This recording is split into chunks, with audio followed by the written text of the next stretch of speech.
What's up, everybody? It's the Super Otaku Show back once again. It's been a couple weeks, guys. I hope you're all doing well. As always, I am joined by the shooting star sheriff himself. How you doing, Sharif? Hey, doing good, doing good. It feels like we've been gone forever. But here, talking about some anime stuff. I'm ready. Yeah, dude, it does feel like way longer than we're just missing a week, right? I don't know what it is. I don't know if it's just because it's been a busy 2 weeks or what. But it felt to me like we've been gone for a month. It's weird. And then the currently struggling AA Run. How you doing, Aaron? Yeah, I'm just reffing a fight between a corgi and a 5-month-old Saint Bernard. Just don't mind me. I apologize for any barking, growling, and/or hostility of dogs on this channel. My corgi is just being the worst right now. She doesn't not being a good host. That's funny. Anyway, guys, so it's been a while. In case you don't know, this is the Super Otaku Show. We come to you every Sunday at some point in the day, and we talk about anime news, and a random anime-based topic that we come up with. So we get a couple. First things first, though. What have you guys been watching? What have you guys been doing in the anime manga nerd world? Been into anything over the last 2 weeks? Who wants to kick it off? Well, I did catch up. I actually did fully catch up with all the episodes of Nagatoro. So I have kind of binged all of that, and I also watched Yasuke on Netflix as well. Those are really good. Nagatoro, as I said, I think 2 weeks ago, I started watching that, and that was pretty good. But watching now that I'm caught up and I can kind of see I get what the hype's about. I do enjoy it. I do enjoy Nagatoro. I think she's a really good character as far as how she moves the story along and stuff like that. But Yasuke is also a banger because I've been on a huge samurai kick lately. So especially after Ghost of Tsushima and I went back to play Sekiro this week as well. So I've been on a samurai kick. So Yasuke's scratching that itch, but good stuff. Good stuff here. So that's awesome. Yeah, I need to finish Yasuke. I started it. I watched the first 5 or 6 episodes and then just kind of fell out. Not because I wasn't liking it, just because I think it was one of those moments where I had to catch up on some of the other stuff we were watching, and I dove into those instead. So that's on my go back to Got list. you. How about you, Aaron? You been watching anything, doing anything nerdy? Yeah, I'm always doing nerdy shit. White nerdy. I'm still watching Naruto Shippuden. Oh, I haven't mentioned that yet on this channel because we missed last week. So Nina decided to give it another go on Naruto. So we watched all of the OG stuff, just Naruto, and we made it Shippuden, and we are currently, I guess, minor spoilers. We just finished the arc where Naruto perfects his Sharingan Shuriken, and Sasuke put together his Shuriken. team. Huh? The Rasen Shuriken, you mean? Does he say that? I thought at first he just said Rasengan Shuriken. Yeah, the Rasen. I thought I think you said Sharingan Shuriken. Maybe I'm hearing things. Yeah, no, the Rasengan Shuriken. Yeah, so we're watching that. I'm watching Odd Taxi. Oh my god, why is my puppy butter? I need to watch Odd Taxi. I'm so sorry. badly. You do. Bye-byes. I'm so sorry about this, guys. She needs to stay in here. She's a little butthead. He's minding his own business. He left the room, and she's like, yeah, Just this bitch knows what up. I'm going to follow him. Your Yeah, room you know what, has I a should do door. I know this It's for a good fact. idea. I just didn't want to, him to be alone in the other room. It's a 5-month-old, Puppies are cute little pretty Saint Bernard. self-sufficient, believe it or not. Yeah, he's You gotta fine. remember, at 5 months for a puppy, that's being 8. He's 18 or something. It's 8 years old. I think most dogs in their first year age from in human years up to 12 or 13. Actually, it's like to 30. Yeah, it's wild. I know that sounds crazy, but like, yeah, in their first year, they age like 30 years, and then it becomes slower as they get older. Like the aging process slows down. We're gonna Starts do a really high, best and then dogs of anime episode at some point. best dogs of anime. Best I'm gonna have dogs. to. I'm gonna have to familiarize myself because like I wouldn't have thought of anybody except Ein from Cowboy Bebop, but then I was like, well, what about Kakashi's dogs? The He's dogs so he many. summons. They're good boys. There's like 8 of them. Oh I man. mean, the only one that matters is his seeking dog, his hunting dog, What is it, Pakun or something? who's oh, yeah, Paku, who's like Yeah. only his like only purpose is to like track. That's it. Man, we also we're having all the technical difficulties because we have been struggling with this for like a week or so, where we keep having Sharif get out of sync with the video, and we don't know how to fix it. Chad, if any of you know how to Discord, teach me so I can fix that. I'm gonna close the door. Hang on.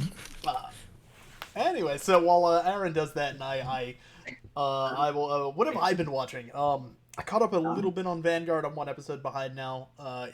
They're attempting to add card games, which I appreciate with the Vanguard. They're trying. Oh my god, episode 10 is wild. I need to watch it. I'm really excited. And then what else? What are we watching? I was talking Vanguard. I watched the Sailor Moon movies. Okay. Uh, Yeah, me too. they Maybe were it's movies. just that like, yeah, maybe it's just that. Like, I'm sure if anybody's like a big Sailor Moon fan, they were great. But I was just like, maybe I just don't remember or didn't like Sailor Moon as much as I thought I did. It was definitely one I liked as a kid. So Sailor Moon is like super classic shojo, right? Like it is to shojo what like Dragon Ball and Dragon Ball Z can be to shonen, where it like established a lot of tropes. So sometimes being a modern fan and going back and watching it can be a little tough. But I think the issue with the movies is that they are adaptations of an entire arc. And I don't know how long that arc is, but I assume that arc is something that if in most animes, we would get a 13 to like 26 episode season, and they did in two 1 hour and a half, like hour and a half movies. To be fair, I guess we could say the same about the Demon Slayer movie. The train is like a whole arc, from what I understand. Yeah, that is true. But I guess they did a bag of job with that. I haven't seen it yet. They really did. But like, I'll go back if you go back and like watch the OG Sailor Moon. I don't know. I think it's maybe just because of the animation and the jokes. I feel like they still land, and it's still fun to watch. And the movies aren't really going for that, I guess. Also, the animation has changed so drastically for Sailor Moon that I don't feel like it's recognizable to me as Sailor Moon in terms of like what it currently looks like. Yeah, because you're talking about a series old, from like, 1991 to a series made in 2020. But I don't. It had such a specific charm to it, the way it looked. Well, because it's classic whereas the, shojo like- and it's hand drawn. Yeah, but I don't know. I can't. It's maybe it's just nostalgia, but like I did go back and watch a few episodes of like the original show, and I was like, this is fun. I really like this. The camp and the strangeness to this all. Sharif is probably the only one who will probably understand this with me, but like, because you've watched Super, right, Sharif? Yeah. Mm-hmm. So like, it's the same as Dragon like when Ball. you watch like the Super anime. Like, it looks nice, it's pretty, but if you watch like original DBZ, like there's some like fantastic animation and like flow of motion, and it's gorgeous, Yeah. and it's all hand drawn, and it is a different feel, and like they have a different aesthetic. It's still Dragon Ball, it's still Dragon Ball Z, it's the same characters. They do their best to emulate the style, but things come across differently when they're digital versus hand drawn animation. It's just life. Right. I don't know. I feel like a lot of I mean, there's so many animes. It's hard to really use a broad stroke to define them all. But like, it really feels like in the field of animation, they'll like find a new workflow of animation that works, and then like everybody will do the same thing. I've noticed so many animated TV shows just look exactly the same now. There is a wide variety, don't get me wrong. Like if you look into it enough, there's amazingly different animations, but like it's like it's like Rick and Morty when that became popular. Then you got a bunch of animated shows that all started to look and feel like Rick and Morty. And then like with Netflix, some of their animations, all of their animations are starting to look kind of the same, with like the major exception of Castlevania. But I feel like that one's just because they put so much more effort into it. Castlevania is also I don't know. very like different studio, a very a producer that really cares. But that's a whole other story. With that, actually, it's going to bring us into the news. Yeah. Because we gotta. I did my best to not go crazy because we had 2 weeks of news to cover. So instead, I kind of gathered some an interesting piece or two with a whole bunch of big things. And since we're talking about Castlevania, That's the best. Starting up is that Castlevania has been officially confirmed that it will be getting a spin-off taking place in the 1700s. Basically, we're jumping in 2 centuries, and we're going to be picking up with Richter. So anybody that knows Castlevania, I know a little bit. That probably means we're going to be seeing the next couple seasons. This next series, the sequel, is probably going to be Rondo of Blood mixed with Symphony of the Night, which I'm excited because it has my beautiful Alucard boy as the protagonist of Symphony of the Night, and it's also the best one. Oh, that's cool. Alucard's G. Dude, he's so good but in like the last 2 seasons. How is Dracula and his wife just gonna avoid Alucard? Like, oh shit, they're just like in the background, like, oh, this is gonna be awkward if we like run into him. Oh, I'm sorry, that's a major spoiler, but like Dracula and his wife end up back in repeating the mortal spoiler. world. Stop it. Hey, I'm Don't re-clarify an accidental spoiler, you bastard. Aaron is a terrible person. We apologize for his existence. It doesn't make any difference. Yes, it does. It doesn't affect literally anything in the story. Aaron is ruining all the fun. I'm gonna go find the end of Odd Taxi and text it to him. I have a. Don't do what that. The fuck? My Uber order was just canceled. That's karma. God, I hate this. Fuck this place, man. Like, I ordered an hour and a half ago. You brought this upon yourself. Burgers and fries an hour and a half ago, and then they just now were like, "Yeah, no, that's not gonna happen." Like, fucking ridiculous. Okay, I got a piece of news. Moving on. Because I feel like this should count as anime. You guys hyped for the new He-Man? That's not anime at all. You guys hyped for He-Man? Come on, that's so anime. That is not anime. That is completely his transformation. Different. His transformation is literally a Sailor Moon transformation. That is 80s. It is a magical girl transformation. No. Please tell me you've seen the trailer. No, not yet. Please tell me you've seen the trailer for the new He-Man. We have too much Netflix anime news to be talking He-Man.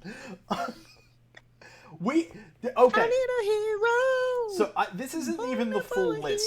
What I'm gonna read right now. I gotta open this website back up of the other things. So like He-Man got revealed along with a bunch of other stuff.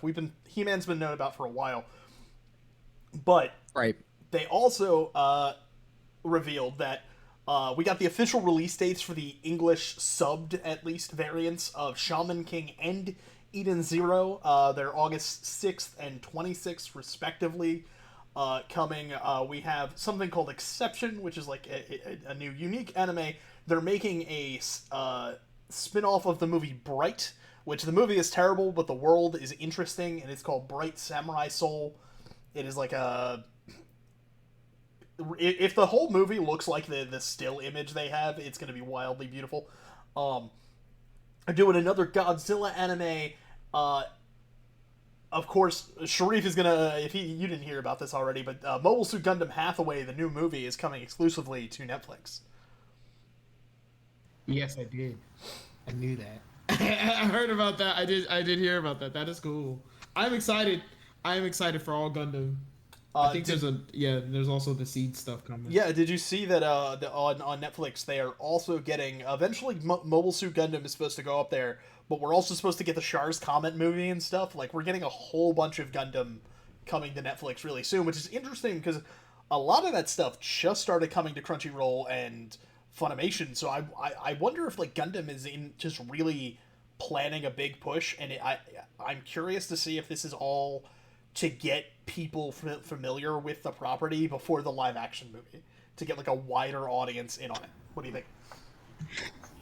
It could be too, because I know there's an HD remaster that Gundam also put out for Gundam, for actually I think it's Gundam Wing. Yeah, Gundam Wing has an HD remaster on their YouTube channel. So there's been a lot of the older series being like just kind of cropping up. Yeah, I'm excited with how much they're like pushing it and how available they are making Gundam. It is really fun because Gundam is one of those series that I always wanted to watch more of, but there's so much of it. It's hard to track down and find like the really quality ones or the ones that you click with as a person, and having them come to kind of all the different services, having some Gundam that you can dive into is neat. I'm pretty excited about that. But then the other thing is that a whole bunch of Ubisoft games are getting anime adaptations, like Splinter Cell, and I think Ghost Recon, and the Blood Dragon spin-off of Far Cry 3. It was a standalone expansion that was this like Technicolor 80s cheesy sci-fi action movie aesthetic thing. So a lot of video game anime adaptations, which is intriguing. That seems to be a big plan of the Netflix. Sounds I guess suppose better than film adaptations of video games. Yeah, those are notoriously but Ubisoft bad. I say Ubisoft is not bad. Ubisoft just only does one thing well. Ubisoft bad. Aaron, games Aaron, good. bad. Games good. Ubisoft bad.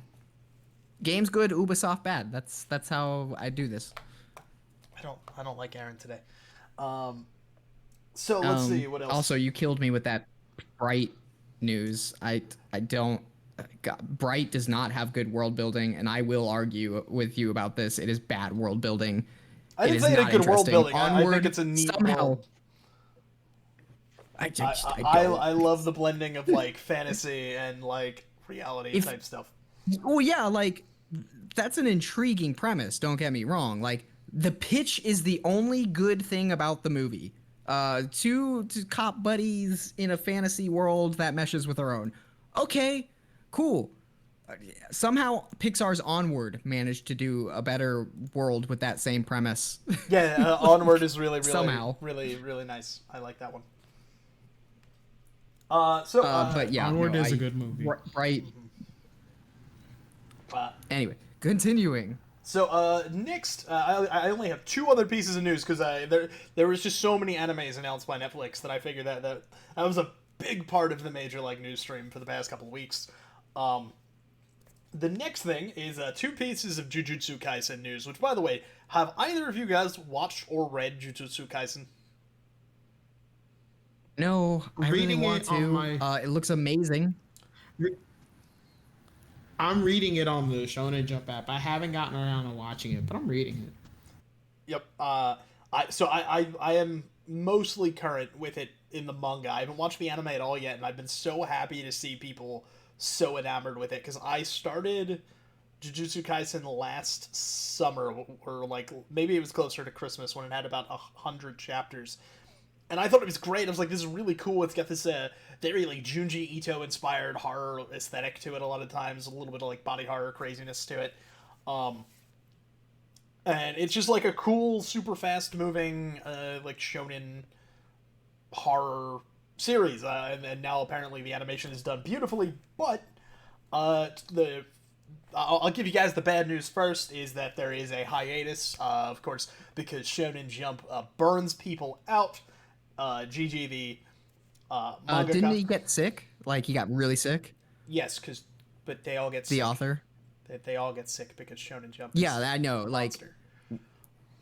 Yeah, their business practices are pretty hard on people. It's like it's pretty rough. Like to be fair, it's like the manga industry it's funny as a whole, but Yes, yeah. Well, that's what I mean. I mean the manga industry as a whole. I'm not when I talk about industries, I'm never talking about specific people unless there is like a specific person doing bad things. But usually, an industry as a whole is always going to find a way to make you do more for less and do it harder. And Japan is probably the ultimate example of how to hurt people by making them work. It's like it keeps happening, and I don't know how at this point they think Well, they can just keep continuing to do this. Like these the poor people, the like you gotta feel bad for them. Like I know they put their hearts into it, but damn. the like glimmer of hope for these things it is the digital side, and I don't know if Sharif knows about this, but the only release comics are a lot more relaxed. I know this for a fact because my favorite running series right now in Shonen Jump is only available through Shonen Jump Digital. It is Kaiju number 8. I've talked about it a bunch here. They are dope. But anytime the mangaka can't make a week, he just puts up an art splash page and it's no big deal. Like, it's fine. Yeah, and that should be a norm. Like art takes time. Like I would rather see well done art and story than like hastily done garbage, which is why so many of our favorite like mangas and animes typically get kind of worse or stale as they go longer. Unless you're One Piece somehow. Yep. I Oda don't doesn't. understand. Okay, guys, I don't understand. here's something insane. I don't know if any of you, either of you know this. Oda doesn't reuse assets. If he does a flashback, he redraws the panel. That's super cool. The Mad That's Lad. something I wish animes did more of. That's like that pisses me off so much about animes is when they do like okay, here's a very specific thing that animes will do that really drives me crazy. They'll show a flashback through the lens of like a camera, like somebody's watching back a videotape, but it's exactly as how we saw it. It's like that. So like diegetically, there are just cameras everywhere, and we are just seeing stitched together camera footage, and they just happen to be at some spectacular angles. It's never like what you would actually see of a video camera, which is just like an ultra wide angle from like a distance or something. And that wouldn't be that hard to do, but oh, it's so lazy. I hate it. I hate it so much. Like they wouldn't be watching this. That's not how they would be seeing this footage. Like even the best shows do it. It drives me crazy. Yep. Go on. Yep. To continue on, the next thing is that Jujutsu Kaisen, for some good news, is getting a movie. Apparently, there's a prequel comic called Jujutsu Kaisen Zero, and they're making a movie. It's Studio Mappa, so with it being a film, I imagine it's gonna be pretty gorgeous, especially with the actual, because they did the series and they did very, very beautiful animation on the series itself for the 13 or no, it was a 24 episode run for Kaisen. So yeah, man, I'm looking forward to that, especially because I haven't read that prequel, but I like the series and the lore and everything, so it'll be cool to see another story in that universe while it also being something that doesn't have to tie into the books or like be anything weird. I like this trend of these studios finding ways to make movies that aren't just like weird what if stories and crazy hypotheticals. Thank you, Dragon Ball Super Broly. You have to like I don't like because like why would I want to watch a film that didn't actually affect the main story or anything? Like why would I go to a movie without stakes, essentially? If I know there's no stakes, I feel like that would emotionally change how I engage with the film. Like, don't get me wrong, the film can still be fun, but like, I mean, I assume they want to make money, and they spend a lot on like the animation of some of those films. So like, I don't agree with that emotionally invested necessarily, because I think it is still fun to go see your favorite characters in a like different story. Like I think they're like I like a lot of what if stories. Sure. Like, because I mean, like if you watch like some of the One Piece movies, they're really great. They're really fun. There are plenty of great fun anime movies throughout time, but it like, is cooler. One with them Piece being... is so big that you can. Well, I feel like One Piece is so big you can make a movie that doesn't affect the main storyline and it wouldn't matter regardless because the world is just so big and full of shit that you can do whatever you wanted in there and nothing would ever matter. You could have all sorts of fun stories. I count all the One Piece movies as canon. Well, some of them literally are They're all anime canon. canon. That's the fun thing, and Oda does have his hand in quite a few of them.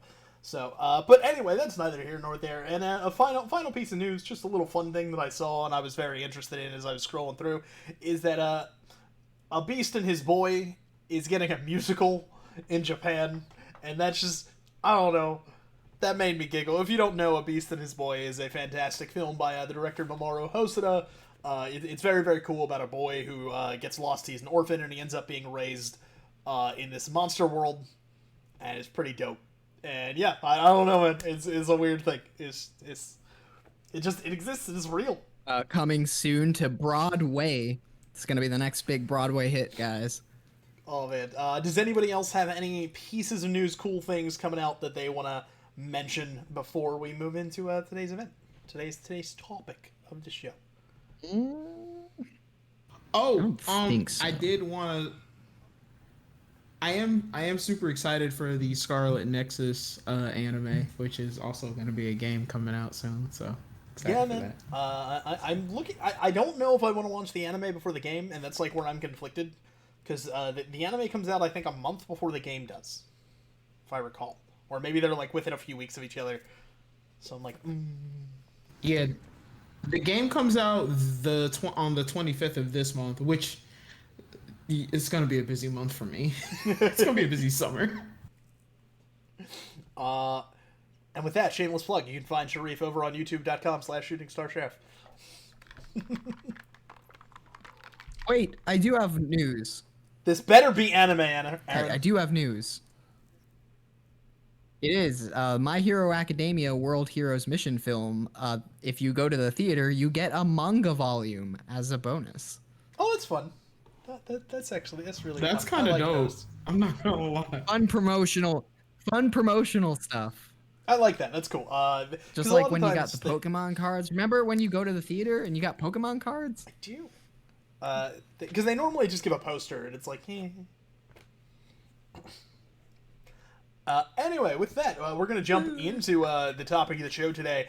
What is this power? We're going to be discussing some of our favorite and potentially least favorite power systems in anime. So many animes, so many worlds have unique systems and aesthetics, things that they use to, scale power and battle with and all that stuff. You get the keys and the Katras and the Bankais and the Getsuga Tenshos and the Wind Scars and the Bungee Gums and the Hockeys and the Devil Fruits and the Heart of the Cards and the Digidestined. Part of the cards. So I kind of want to go through like a little bit of like what are like a couple power. I'm trying to debate. Like, so first off, Well, yeah. I figure before we jump into it, can we like, for our audience who might not understand world building lingo, what is a power system and what is its function within a story? All right, you got this one, Sharif. You get an idea, or am I taking this one? I got it. I can talk about power systems. So a power system is basically how do I? It's a rough one, right? So a power system, it is very rough. But a power system is basically a system that is put into a fictional world or into any type of storytelling aspect to basically tell you and display for you how strong X character is against another X character. We all know the most popular one would be Dragon Ball and their power levels with Ki. Back in the day, power levels used to mean a thing. Now they no longer do. So that's just kind of as an example. But it's basically just used as a tool to measure characters up against each other. Yeah, and a lot of the times it's a framework to add more to the world. And I was gonna say. yeah, I think in anime, I think Oh, Sharif has my it. audio must be very far behind. Yes, you're super off right now. You are the most off. Do you want to switch to audio only, Aaron? But I am. There it is. You like that? It's funny because it made you and Sharif change places. It made us all rotate on the Change stream. places. All right. Cream cups move down. Now that we've all changed places. Okay. I guess some more. So like, when I think of a power system, I'm not specifically thinking about how it relates to people in their interactions with each other, but a clear set of what defines the rules of your fictionalized world. So if you live in a magic world, how does the magic function? What can and cannot not do? And how does that interact with the characters and how they manage to control said power? It establishes the parameters of possibility within the world. Right, and it's a very important world building tool for when you're dealing with these fictionalized worlds, because if you have a limitless and undefined power system, then you can't really define stakes or build tension, because like anything could just happen. It's very important for getting your audience invested and giving them a frame of mind to understand the things they are seeing on screen. And it's hard. It's very hard to build a power system. I think that's one thing which we should keep in mind, even when we're talking about our least favorites, is it can be very difficult to build a fictionalized system that is consistent but flexible enough to give you interesting fights and or interactions. Definitely. And I think one of the biggest things to keep in mind is that sometimes a power system can be good and interesting and complex, but the power scaling of the show that we talk about is what's bad. So, that just did. Yeah. So, All right. where do you guys want to start? You want to start with, like, we can each We just got kind a of go round round robin? Yeah, there it is. Yeah, we can do that. Now So who is Sharif's first? Yeah, like round audio robin is is. so Let's go. terrible and off. Oh no, we're gonna end up going with a full audio only podcast. It's gonna be my face, Yeah, we gotta. and we all shifted At again. least- Well, you two How swapped about- again. How about now? See, Yeah. now you guys are great. If I start great. falling out, I'll shift to the video. And it's the audio beautiful. only. It's colorful. Yes. It's better than looking at our faces, honestly. Let's. You guys are stuck with mine. Yeah, so No. I like the round robin idea. Sharif, you want to start it off? Which system do you want to tell us a bit about, and like why are you bringing that one to the table? And I'm going to keep a little list here of them just so we can easily go back through the ones we talk about after. Okay, are we are we starting with least favorite? It's up to you. You tell us if it's a favorite or a least favorite one. What do you want to do? Okay, I'm gonna start with a favorite, and I feel like this one is. I'm gonna start with a favorite. My favorite power system, as much as I love Dragon Ball, I gotta say Hunter x Hunter's Nen. Every time I go back and reread Hunter x Hunter, I'm just like, Nen is so well established. It's such a well established and defined power system. Just because the way Nen can be used is ultimately up to the character and how they want to use that power, how they want to use it. But in order, like, the stronger the ability is, there has to be drawbacks or caveats to it. And the thing is everything has Nen, but everybody has different Nen types. I'm going way into Hunter x Hunter lore. But it's really, I really like that because two people can use Nen, but because two people have two completely. Oh no, Sharif's audio cut out. Yeah, weird. Can we Hello. hear you now? Can you hear me? Yeah, now we Yeah. can. Okay. So yeah, I was talking about Nen. I was gushing over Nen. But yeah, it's cool how two different characters can fight with Nen, but like their abilities just make every fight super interesting. So like just about every fight in Hunter x Hunter is pretty much like you're just like on the edge of your seat every time because it's such a good power. It's such a good and balanced system. Yeah. I mean, it does have its weirdness at times, but Nen is great. I'm gonna say that's my favorite. I'll say that like I'll be honest, and I haven't watched as much Hunter x Hunter or engaged as heavily with Hunter x Hunter, so you might get mad at me for this, but like Nen, as it's kind of defined, is somewhat reminds me of ninjutsu in It's Naruto. not at all. Well, like in terms of the different types, how each character can use said types to create wildly different It's not at all. abilities. Now, I will say, and we'll talk about this later, that Naruto pisses me off for its power scaling and how it just completely abandons almost all of its internal logic Yes. the further it goes.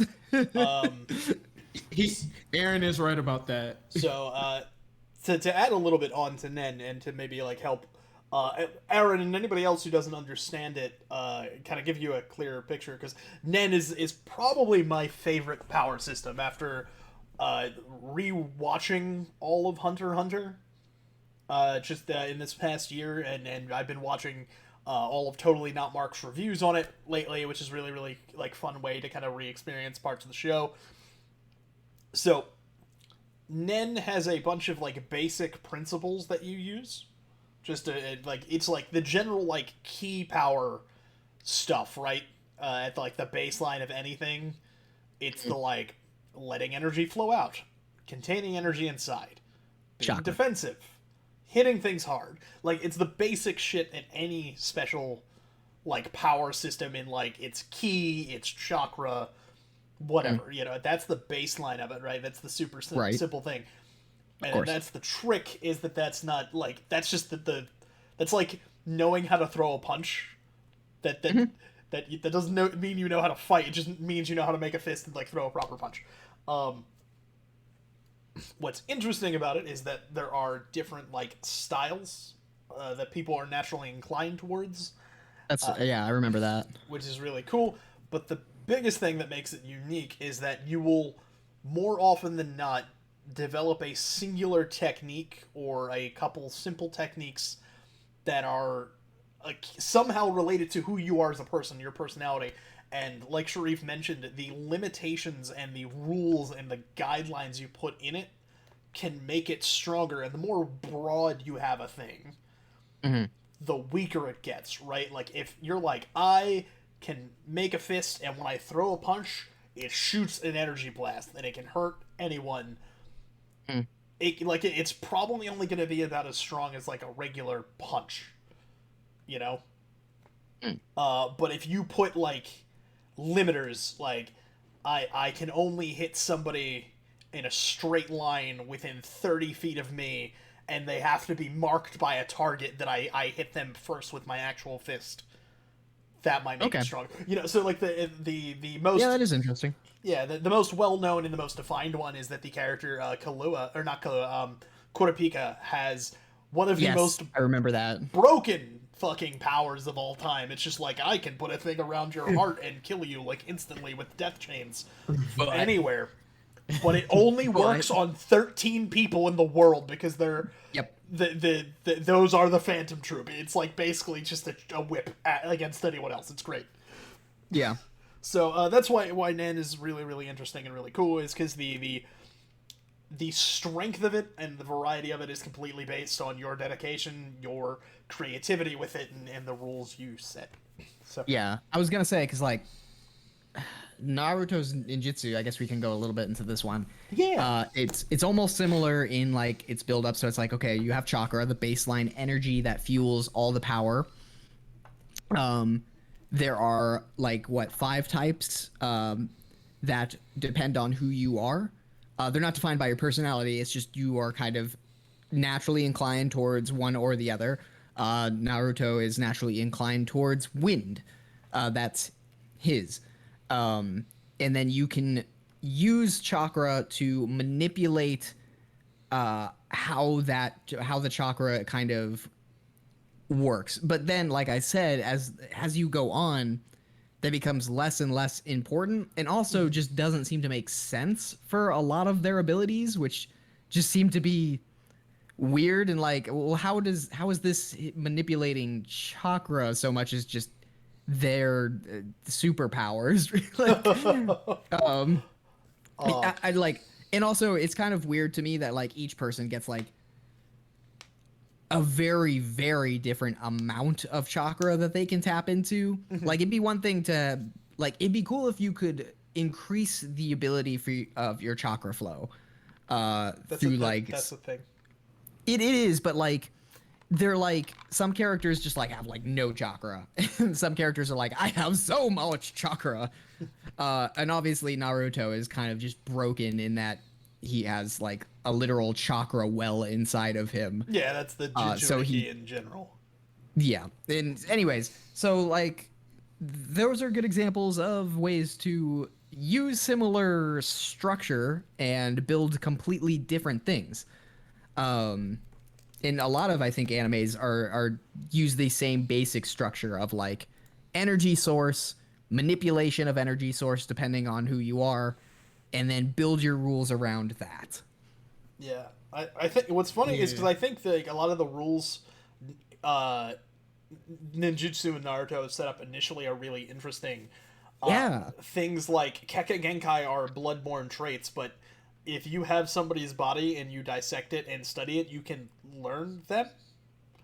That's like a big thing. Like literally the Anbu Black Ops Squad, that's what they actually do, is they recover bodies.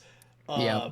Like that was a really interesting aspect of the show. That was a fucked up aspect of the show. Season 1 through like 3 of Naruto is way darker than the rest of it, but anyway. Also, I like how in Shippuden, like when Naruto learns how to make his own Rasengan, but that's an interesting thing, is you can develop your own jutsus through various like trial and error. And the rules that they set around like how he trains and how he learns and understands how to build his own jutsu are quite interesting. I love the idea that Kakashi comes up with. It's like, well, you're very good at spreading your chakra because you have a lot of it to make as many shadow clones as you can, and every shadow clone can learn something different, and when they all dissipate and come back into you, you retain all that knowledge. And I love the way he also explains it by having one shadow clone go with another of his shadow clones out into the wood and play Jankenpo. And then when they disappear and come back, Naruto knows like, oh shit, I beat you at Jankenpo. It's like, it's clever. Okay. And also I was so mad that Naruto is so stupid because he's like, that's like asking me to look right and left at the same time. And then Kakashi's like, oh, you mean like this? And he makes a shadow clone and has one look to the left, one look to the right. Like, Naruto, why are you so stupid? You've literally done this like a million times. But he's a moron, and that's part of his charm. So like I like a lot of the like the unique techniques and like the ninja art being passed down and all that stuff. I think it was really cool, and it was interesting because everything was kind of on a similar like power level, right?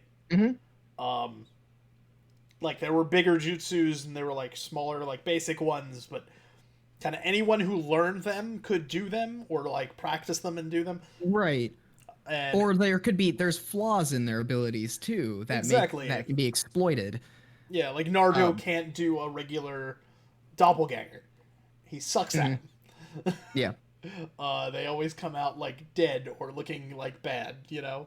Yeah, or like, and so like, and that's what frustrates me about it, is because there's a power system there that works really well, but it has to break itself or twist itself into pretzels in order to fit the larger narrative they're going for, where Naruto is like the one and only savior. Before, you could have Shikimaru fighting some of the like best ninjas known to the Hidden Leaf, and it can be a somewhat balanced fight because he can think through their abilities and find exploits in them. But the further it goes, it's like I yeah, Shikamaru would just die if he fought this person, like, because like he literally couldn't fight back. None of them could. Yep. So yeah, I think Naruto is definitely one where I think ninjutsu is like a decent system, right? Like it's okay. It's got some good. Mid-grade system. Yeah, it's a mid tier, but the power scaling is bad. Mm-hmm. I think we can all agree that like Dragon Ball Z is the same way, right? Like ki is such a blanket term. Like it is just energy. It can go on forever. It has no ceiling, no cap. It can get as wild as it wants. It's super basic and super plain and very malleable, but it's not always great because it leaves characters very often out power scaled just because you have to keep raising the stakes. So I don't think we need to talk DBZ or like Dragon Ball specifically at all. I think we can kind of give that one a pass. I can scream for energy too. Yeah, exactly. Now I want to talk about Bleach, and I'm trying to think of how to talk about Bleach because Bleach is a constantly... The answer is simple. We don't talk about Bleach. Yeah, so well, Bleach I think is generally in for me in the bad column for powers. Yeah, I would have to agree. And I guess here's why. So Bleach has a couple problems with its power system. One, it does have a lot of scaling issues. It literally gets to a point with some of our characters that were positioned to be like protagonists, like Chad and Orihime, who they get like this series is literally like, no, you peaked, you fucking suck now, which is not great storytelling. So like that's a bad thing, right? That a lot of the unique spiritual powers that come out in other people have a built-in cap that is not at all explained by the world or the power system. The next thing is that everything is kind of set based on a predetermined level of spiritual power, which, to my recollection, correct me if I'm wrong, Sharif, that they, and Aaron, because you guys have both watched this one, I believe, basically completely, they never go over a way to increase your spiritual strength, only your, like, control. Which is why, that's the whole thing with Ichigo forever, and it's like a big part of Kenpachi, is that they just have bonkers energy, and so they're super strong forever. Yeah, they never... Like, even when Ichigo trains, it's just to learn new techniques. It's never really been about, oh, we need to like refine your spiritual pressure or increase the amount of it, because it's just kind of known from the get-go that Ichigo just has just shit tons of it. I guess, you know. I mean, that's literally what the final Getsuga Tensho is. It's just like you convert all spoilers for a 20-year-old show. You convert all spiritual power into physical power and hit something. Yep. I and you say Bunkai. Bunkai. Okay. Can we just take a moment to appreciate on the very surface level how cool it is when Ichigo says Bunkai? Every time in any version, it's ridiculous. I don't know about the English version. Sounds weird to me, but like for some reason the Japanese version when he says Bunkai is just the coolest fucking thing in the world. Second and that's about only to Byakuya Kuchiki going Senbonzukura as he puts his hand through his sword and it scatters. Yeah. Cool. That is cool. I'm not gonna hold you. That is cool. Yeah, and then there's like the other thing is that Bleach keeps changing its power system throughout, right? Because you get the Hollows, the Arankar, and they have like some uniqueness to each of them, but their ultimate technique is always Senno, which is just a big ki blast, right? It's just big bang attack to different degrees. Bang. Then like. Then you get the Viziers for Ichigo with controlling the like crazy power stuff, like the mask and everything, and that's really not like explained anywhere. Then you get the Fullbring powers, which Who knows where they sit in power scale? Oh God, Fullbring. I wish they would have never done. Oh my God, Fullbring. I'm getting PTSD from Fullbring. I'm sorry. It's so bad. It's so bad. It's just here's this other ability that you can have. Like, okay, I get that. Like the whole thing of Fullbring was that like it was like your power was tied to an object that you had an emotional attachment with. That was what it was in a nutshell, right? Which it was like, okay, cool, but it's just like, okay, I'm super connected. I mean, we're okay. We live in 2021, right? I'm super connected to my phone. Does that mean monsters are just gonna just start popping out of this thing if I like just squeeze really hard? Yes. Yeah, we all got feelings about Bleach. Yeah, that man. we shouldn't tap into. Maybe it's a little dangerous. Like maybe this is like a it's like a group. This is like a support group where we just like we have taboo topics, and Bleach is one of them. Everywhere up until Aizen, guys, and even that's like getting touchy. Yep. The one like aspect of the Bleach power like system that was interesting and I think had a lot of potential, but ultimately gets lost in power scaling, and because it's not the single power system, it's not the focus, it's not the common denominator between everybody, is the Zanpakuto system. I think that in and of itself could have been a very cool cornerstone, right? Everybody starts with a katana. Everybody, you get the same dumbass sword. It's just like, it's the most generic, plain katana, like, red hand wrap, black sheath, go away. And having the transformations is really cool. So Demon Slayer? No, because Demon Slayer, your katana doesn't change. No, I'm saying you're well, no, it doesn't change, but I mean like you all get the same. No, you don't. Like it's slightly different based on the ore and what like type of technique you use, but Well, no, it's 'cause always you a also katana. have to make yeah, but you also have to make a black blade. A what? You have to make the black blade. Black blade? Yeah, black blade. Just like Zoro's going to. Zoro's is going to create 3 black blades. That was for Sharif. Yeah. Yeah, no, I got where he was. I got it. I was picking it up. So all right, I got a question for both of you. I think a lot of times we focus our discussions around shonen because that's what we're most familiar with.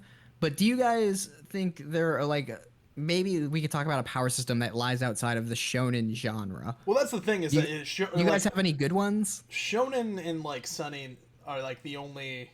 Shonen lends itself to it, but like there's power systems outside of shonen specifically, right?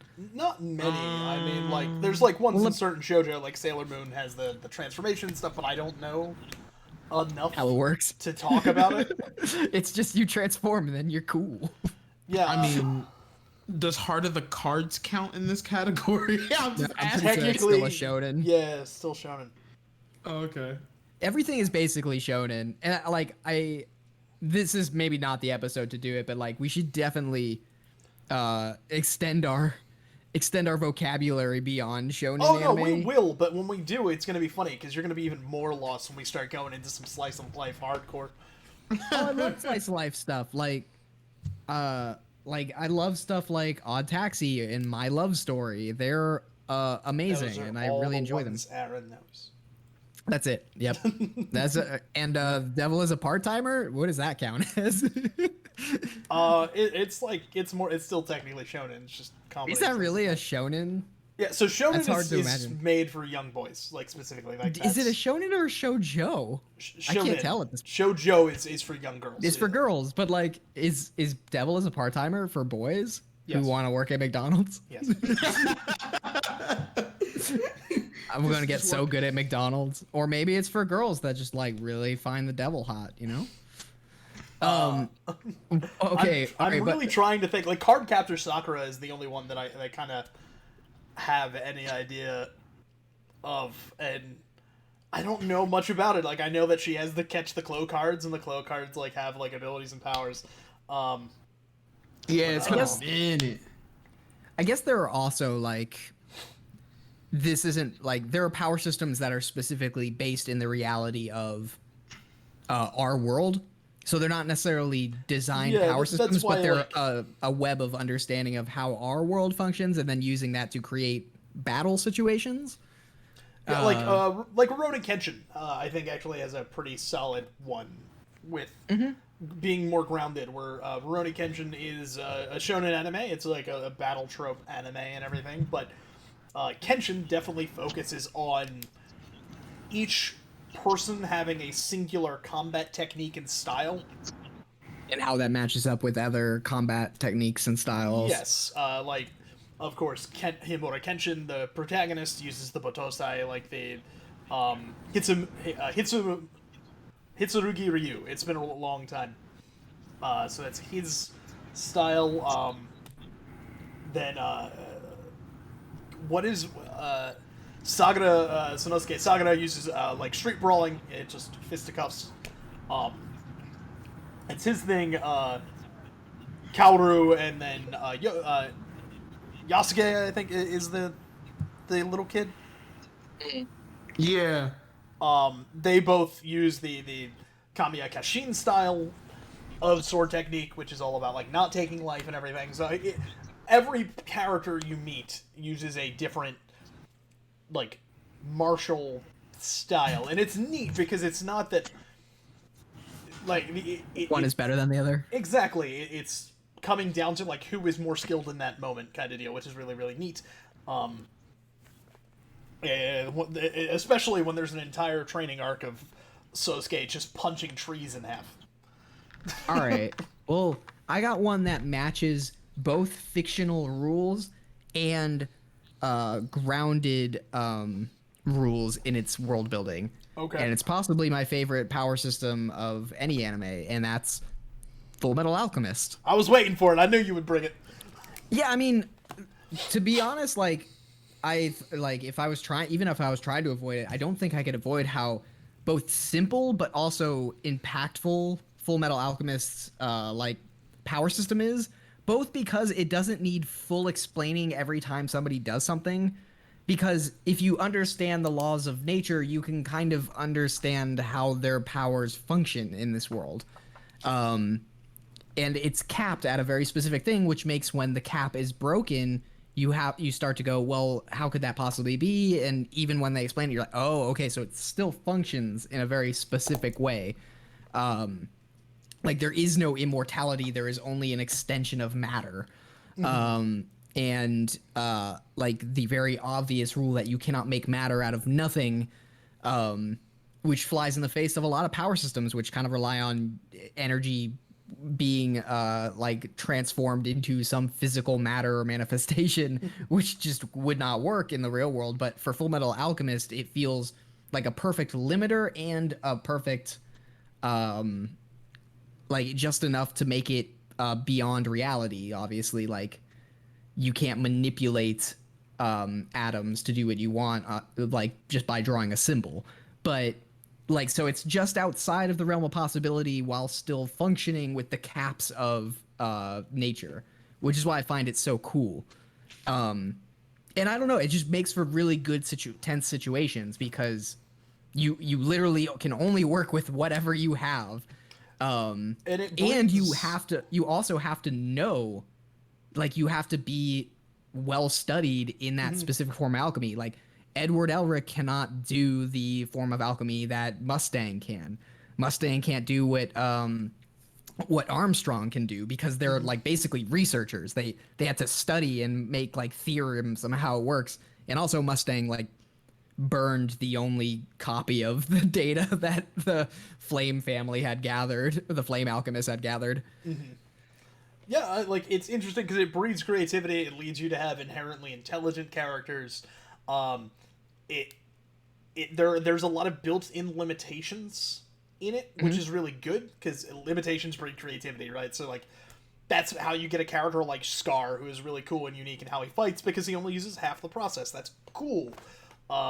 You know, the like you said, like Armstrong, literally like the way he just punches things into other people. Like it's a cool combat style, but it comes from a grounded like understanding of like physics and what he's doing alchemically to create that launch and stuff. There's a lot of neat things, like the way Ed almost always bends metal, because that's what he's the most familiar with.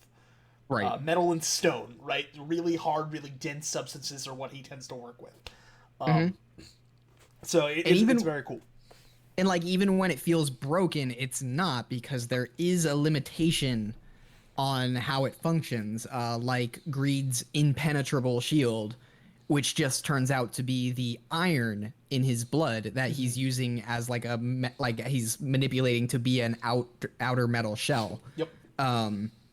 Stuff like that. And also like when Edward goes up north and thinks he can bend a different person's automail because he thinks it's just like his, but it's not. It's a slightly different compound, and like that's enough to make him useless because he doesn't know what it is. And so I don't know, like the functional aspects of Full Metal Alchemist's world building are so good. Like, I don't know. I don't know. It beats every other like shonen to me when it comes to like very smartly written world building. I just think it's that good. It's like paired with Avatar: The Last Airbender and its own power system. Sharif, which one you got next? What do you bring? What's a bad one? Yeah, because I think our only bad one is Bleach right now. Okay, yeah, that you're right. Let me see.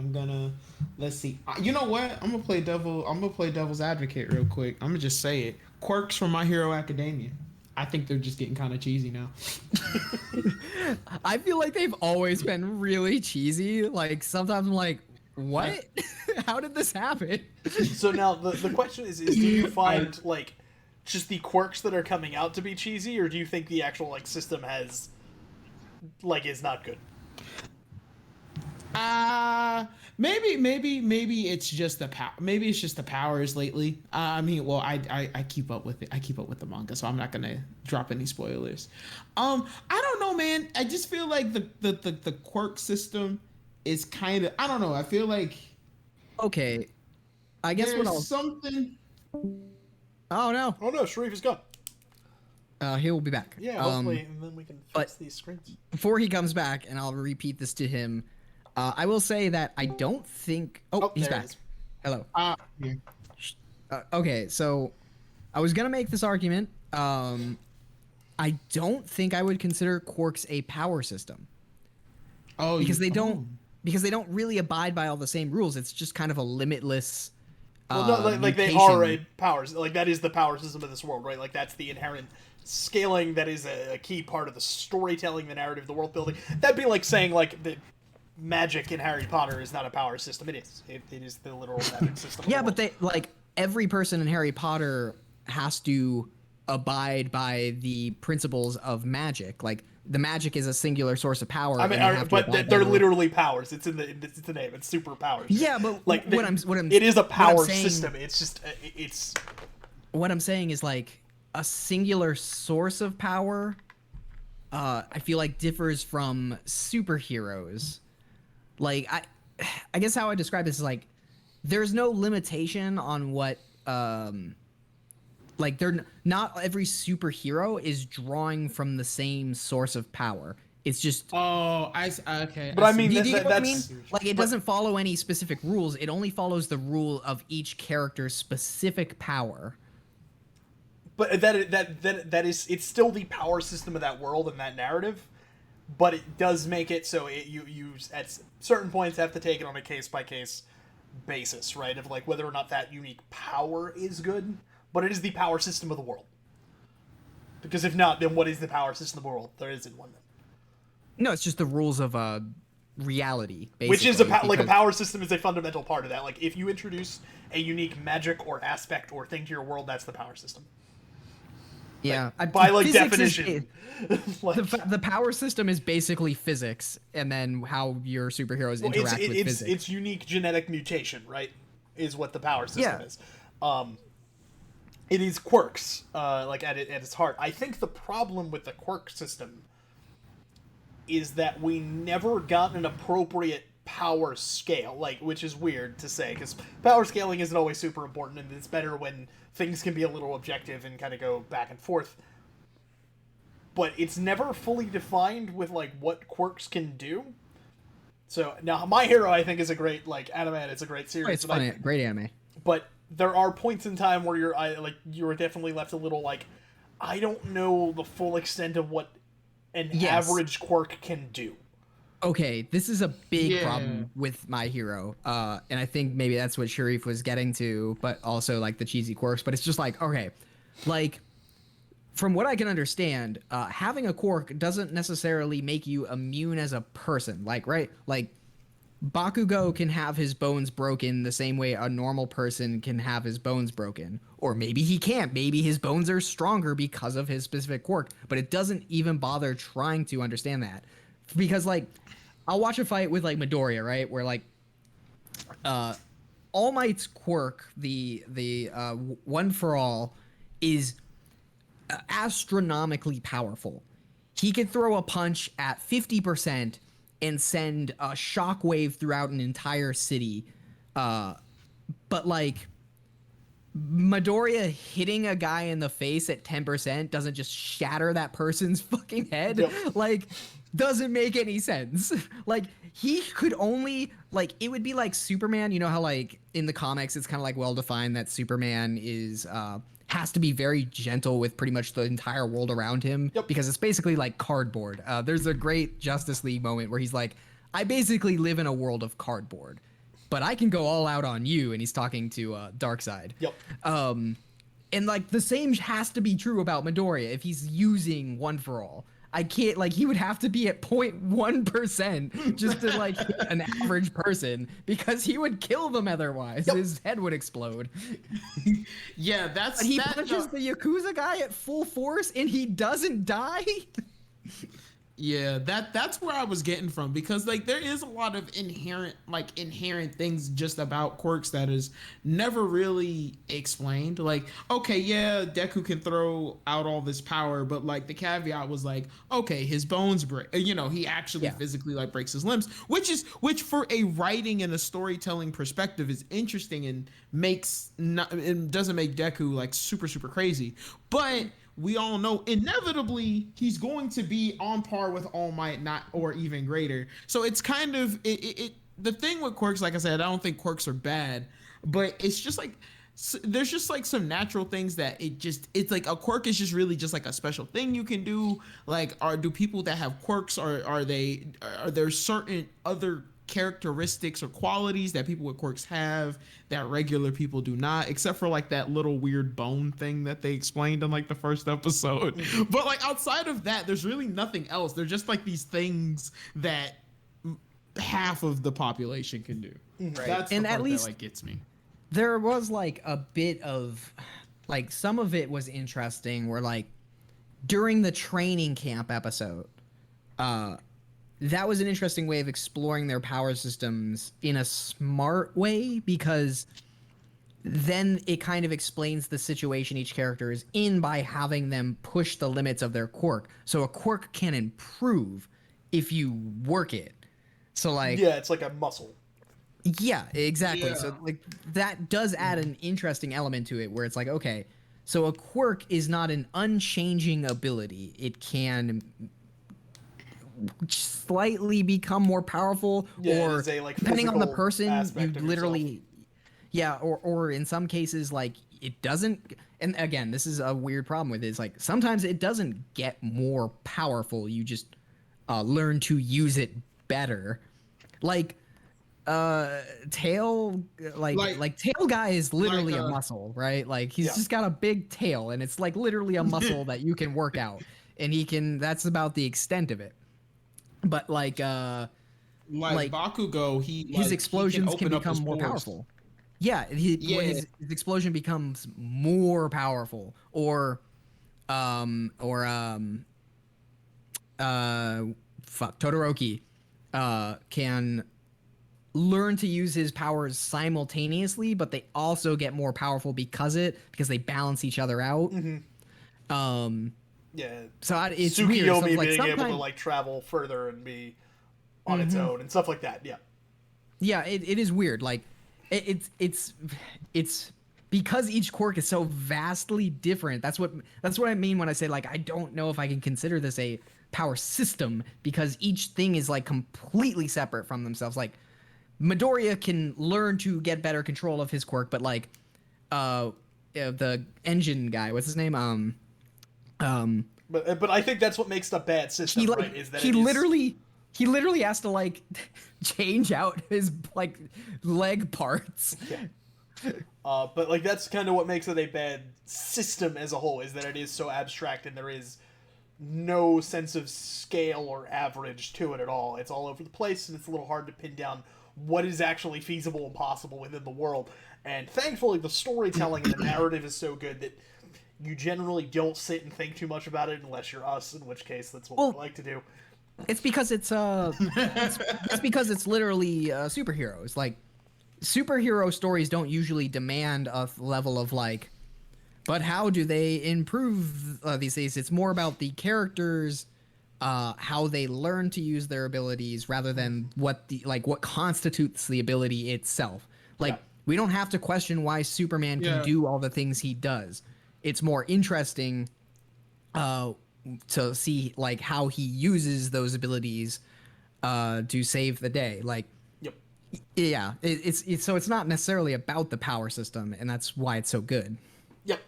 So I have two more that I want to talk about. So I don't know. Do you guys have any other big ones that you want to go over?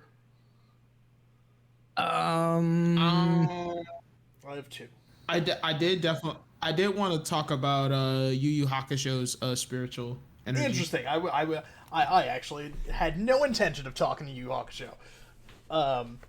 So yeah, if you want to take Yu Yu Hakusho, what do you have to say? Oh no, Shree's gone. We'll give him 30 seconds. What did they really? What? No, I was just saying. What happened? Oh, I'm back. I am back. Yeah, no, Yu Yu Hakusho's spiritual. I forgot what they called it. But they're like spiritual like energy.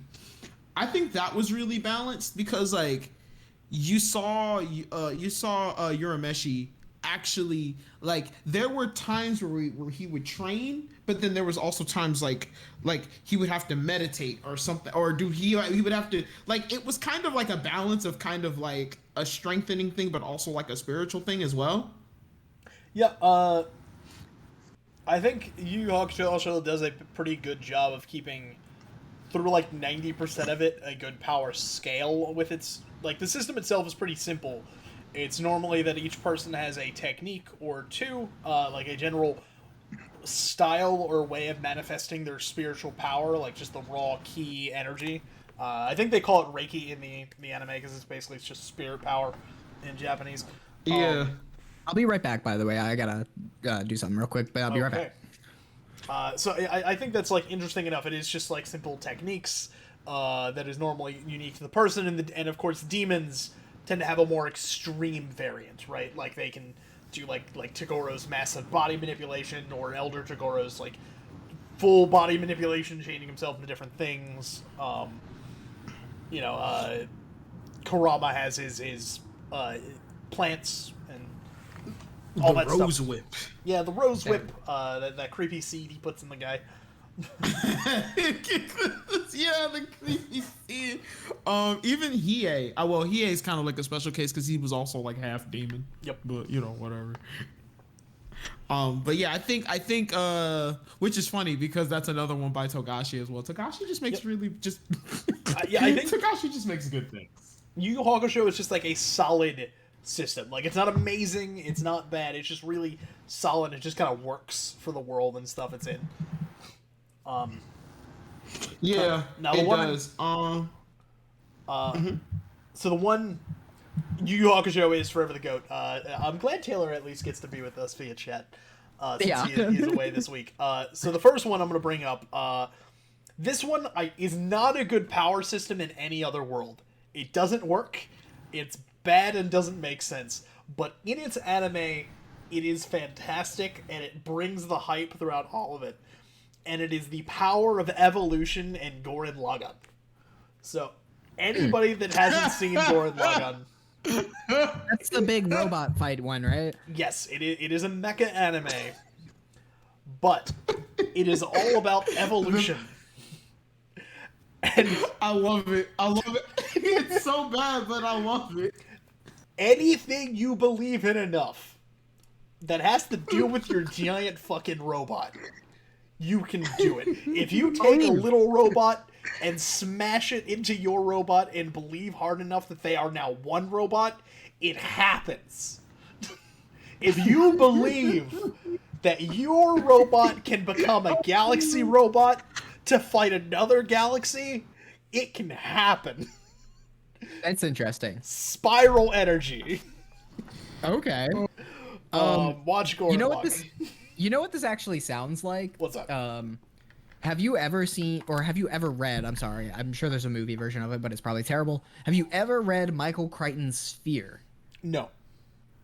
So, in Michael Crichton's Sphere, it's literally that they find this weird extraterrestrial sphere thing, and they don't know what it is or what it does, and most of the book's them researching it, and they keep being attacked by these giant creatures that don't make any sense. And it turns out that once you engage with the sphere, your imagination will literally manifest physically. So, like, they just have to imagine something that is outside of the realm of normal human comprehension, which is a hard thing to do. Yeah. It's not easy to imagine new things that you haven't actually engaged with. But it's a really interesting book, fun sci-fi stuff. But it kind of reminds me of that, where it's like, I just need to believe Yeah, very that much. we're not being attacked by a giant squid. That's kind of what it is. It's like whatever you believe in hard enough, you can make happen. You just gotta But that's believe like in me that every believes in anime. you, as Taylor reminded us. That's like every anime, though. But like that is the actual way it works. That's the actual power system. Yeah. It's the sheer belief. Yes. Like that's the core thing, and it's actually like as you go through, you start like finding out that that's like actually a big part of the reason the world is the way it is. That's actually not a bad idea, though. That's really smart, because I know that sounds dumb and goated, like you couldn't break that, but like, ask yourself what you actually believe in. Do you believe in things that aren't real? Like, do you believe in things that like haven't happened to you? Like there are probably a lot of religious people who don't actually believe, like, with full force belief that in their God, because if they did, you would basically spend every waking moment trying to convince other people of this. Yep. Like, if you truly believed that there was a hell, and that if you did not convert people to Christianity, then they would burn for eternity, you would be trying to convince people to believe in your religion. Much more often. Right. So, like, that actually, like, isn't a bad power system. Yeah, no, that's what like makes Gurren Lagann a great anime. It's got a lot of heart. It's got a lot of great stuff. It is really about Simone being a person who doesn't believe in anything, but most of all, he doesn't believe in himself, and you know, it's his story. So I highly recommend Gurren Lagann if you haven't seen it. Now, I've heard it's great. It's phenomenal. I believe it's still on Netflix. Now, my final one is one of the... It's the anime I always go back to, but it's also one of the slowest burn power systems in all of anime history, and that is One Piece, the Devil Fruits, and Hockey. So... Oh, buddy. Okay. I don't understand anything about this already. All right. So, okay, we got to establish something. Okay, so I got to know how you feel about this. So, are you counting the devil fruits and the abilities of the devil fruits themselves as the power system because they're different types, or just hockey? I think hockey is going to be the primary power system of the world, and I think devil fruits are going to be like an aspect of it. Like they're going to be like a power in the world, right? Yeah. So, Sharif, do you want to explain what devil fruits are? In case anybody doesn't know. I don't know. Okay, so in the world of One Piece, devil fruits are these I mean, how would I trying to explain it in like the easiest way possible? Like, devil fruits are actually physical fruits that you can consume, and there are different types of these fruits, but they give a variant of they give you variant types of abilities. Like the main character Luffy, his specific type of devil fruit is a Parmesia type fruit, which Parmesia type users. This is about to get crazy. Yeah, it is. Get ready, chat. Uh, have abilities that only kind of like affect like the human body or something like in a physical way or a physical form. Affects the physical form in some type of way. Like Luffy can stretch, Robin can like duplicate her arms and legs, kind of like things like that. You also have you have zone types, which lets you transform into like an animal or a creature. Yep. And you gain those powers and abilities. And then you have probably the strongest types, Logia, which Logia basically means if you eat a Logia type fruit, you basically become like an element. So for Ace, he after he ate the flame fruit, he can use fire and become fire at will. Are you sure so it wasn't ice powers from the flame fruit? Yes, it was ice. He ate the flame fruit and he was just able to freeze everything he touched. But yeah, but the coolest thing about Logia type users is that Logia type users can become invulnerable to all physical attacks. So that's kind of how devil fruits work in the different types. Now keep in mind, that each devil fruit can only be consumed once at a time, and they will eventually, after the person who has eaten that fruit perishes, it will reappear in the world somehow. We don't know how yet, but it does.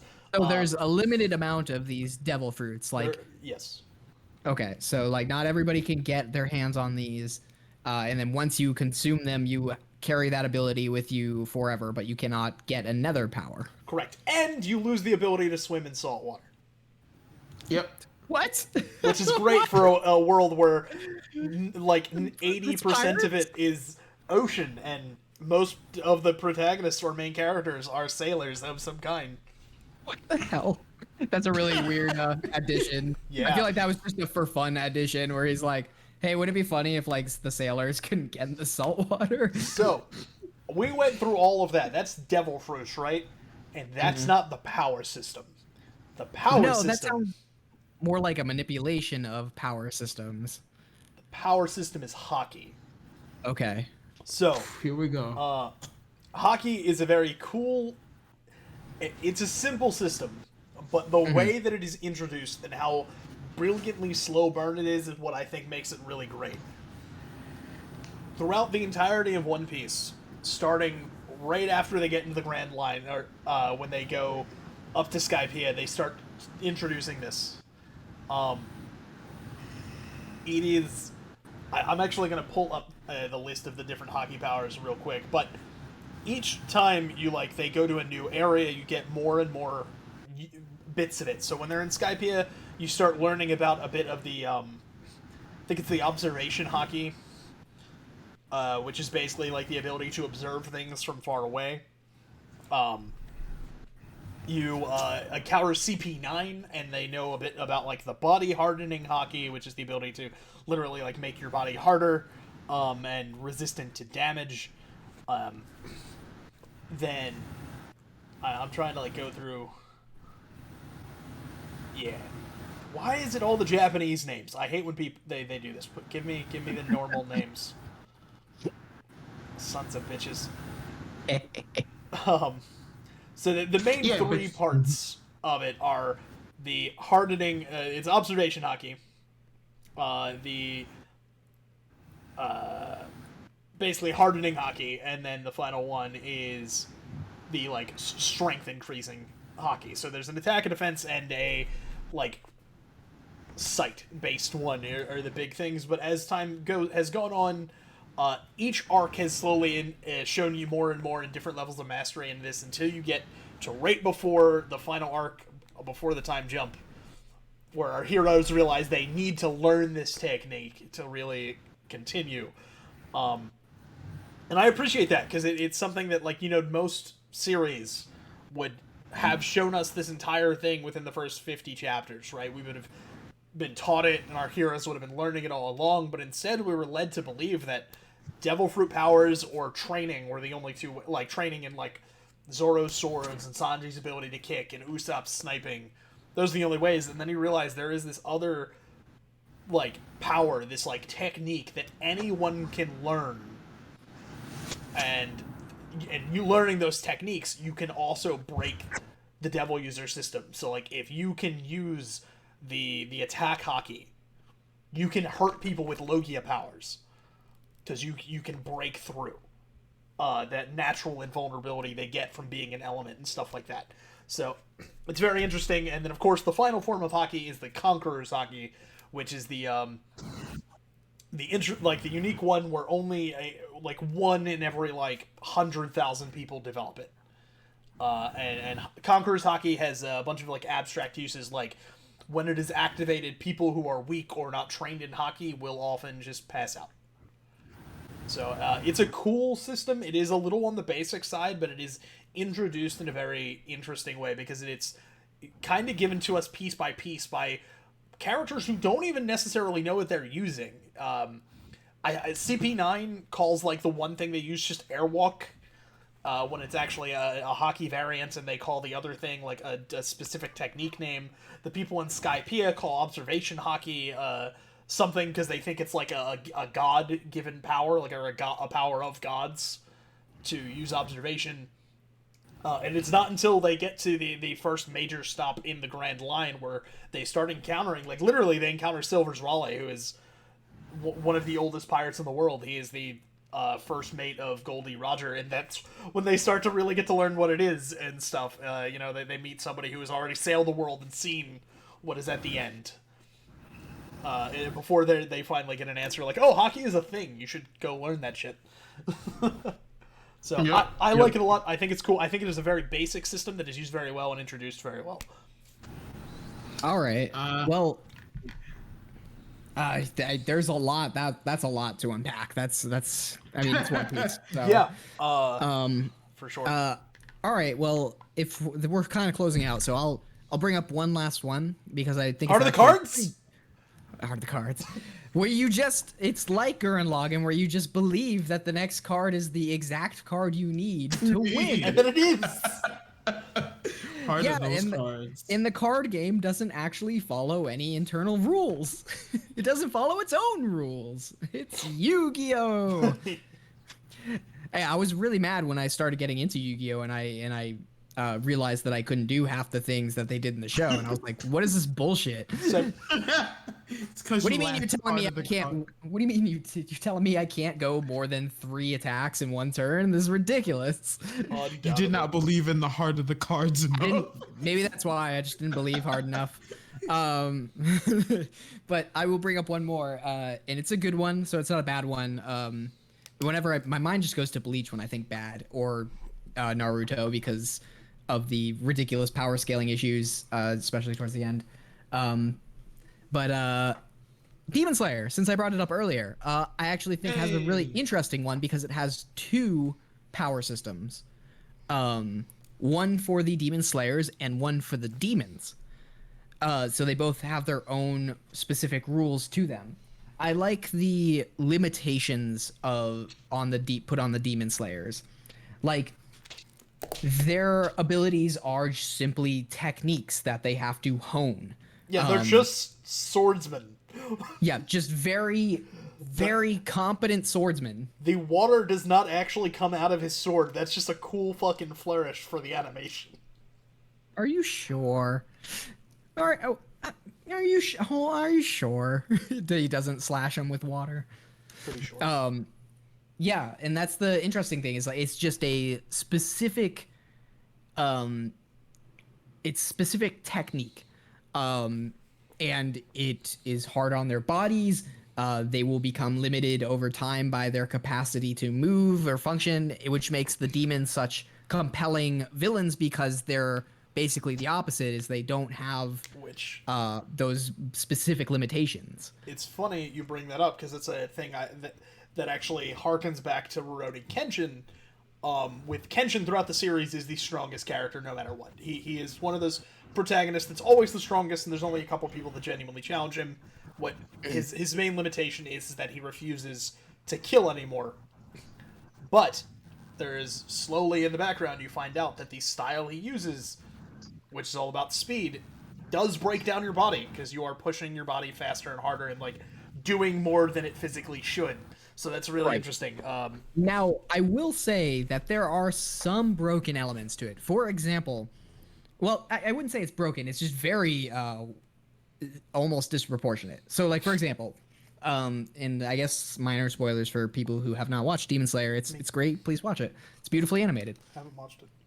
Well, sorry, you're gonna get spoiled. Zenitsu, the annoying blonde-haired child. Yeah, I just met him. Don't you talk about Best Boy. Who for so long you're just wondering, like, how did this kid survive? I don't understand. Like, you see him at the end of the trial, and as soon as you start interacting with him, you're like, I don't understand how you, like, lived. But then it's revealed, his power is revealed, which is basically a thunder breathing technique. But he can only use it after he falls asleep or passes out, because that's how he was trained, essentially. And the thing is that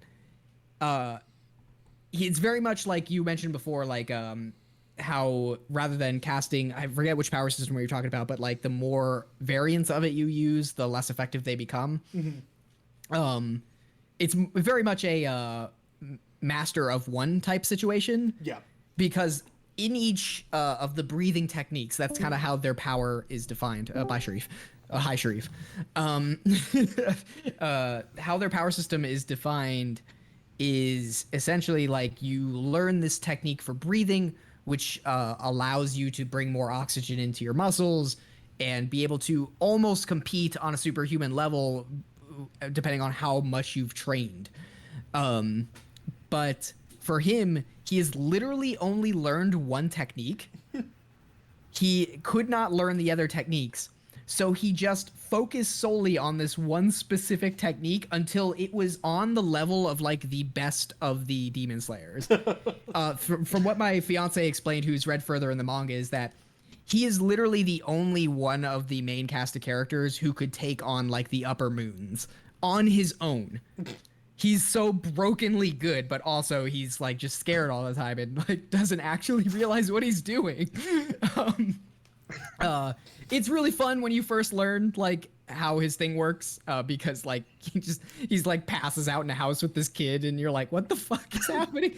And then I will say Zenitsu, they lend the best animation to him because whenever he like goes off, it's the coolest looking thing you've ever seen. I am going to watch Demon Slayer after this. I will force my way through this series. Everybody loves it so goddamn much. I don't know why I can't get into it. I need to at least finish this first season.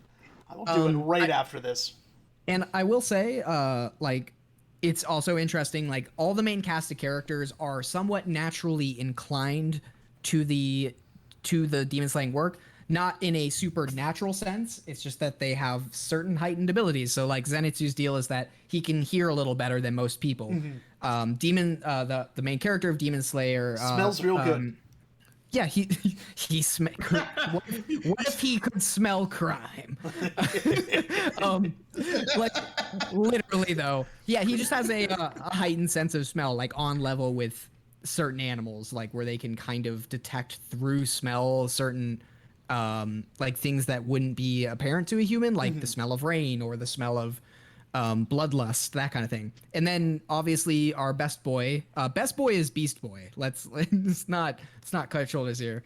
Inosuke is the best. He's the sweetest. He's such an asshole, but he's just the biggest sweetheart, and he like loves and respects Tanjiro so much. That's like what I want to get to, because I think I'm gonna like him. But Beast Boy is interesting because basically he was. I haven't learned his backstory yet. No, telling me nothing. I will watch it tonight. But we there's do no- need to start wrapping up. We've been not going for wrapping well up. over an hour and a half. Yeah. Okay. Okay. My bad. We will stop it there. Yep. So anyway, guys, there are a ton of power systems out there. Let us know what some of your favorite or least favorite systems that we didn't talk about are over on Twitter at Super Otaku Show 1. You can also hit us up basically everywhere where podcasts are. You can find us, and you can find Sharif on YouTube at youtube.com/ShootingStarSheriff, and you can find us at Roman Bear Productions and Roman Bear Streams on YouTube as well, where we got our back catalog of old episodes and a whole bunch of video essays over on the main Roman Bear Productions channel. Hopefully next week we'll have Taylor back with us. He's been AFK for a minute, but hopefully we will have the full crew next week. In the next couple weeks, we're going to be doing our summer drafts, so you guys can get excited for that, because it's spring season's ending. I've been looking up on AnyChart, and they have a whole slew of new things all planned and ready to come out, but I want to wait just a little longer and see how many things are going to pop up there. But anyway, guys, it's been a ton of fun. In case you don't know, I am Bear of Roman Bear. I am joined by the Shooting Star Sheriff, Sharif, and the Roman half, Aaron, and normally by Taylor of Taylor Made Otaku. Until next time, though, guys, so long. Keep watching anime. So long. Bye.